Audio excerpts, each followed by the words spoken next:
Spero davvero che questo tipo di immagine possa contribuire a sensibilizzare l'opinione pubblica sulla perdita della biodiversità. È probabilmente più difficile con animali come gli artropodi, che sono meno graditi dal pubblico in generale, ma anche loro sono una categoria animale che dopo tutto vive sul nostro pianeta.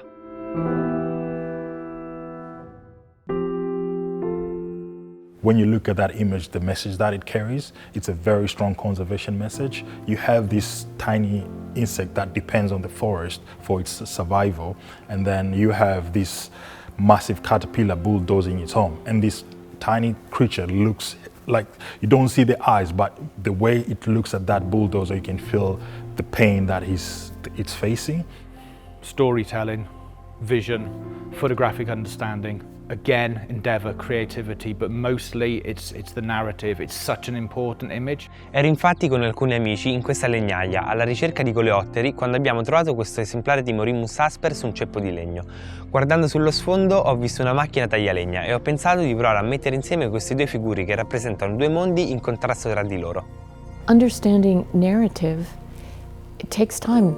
It's something that a photographer needs to learn, and here we have, you know, in the 15 to 17-year-old category, someone who really understood clearly how to tell a story in a single frame, and that's really impressive.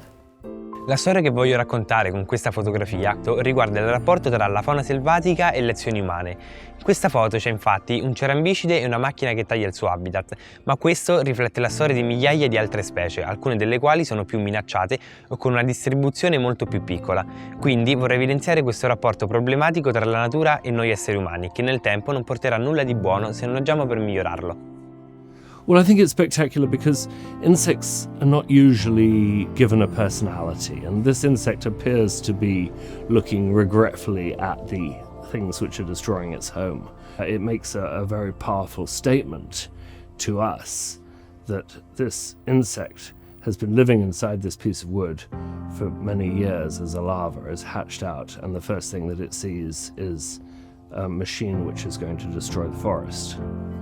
I think that makes it a very powerful statement about our stewardship of the planet.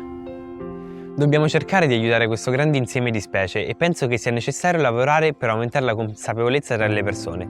Finché molte persone continueranno a cercare di uccidere gli impollinatori solo perché pungono o sentono repulsione per i coleotteri solamente in quanto coleotteri, sarà davvero difficile aiutare questa categoria, perché solo una piccola parte della popolazione si preoccuperà effettivamente di essa.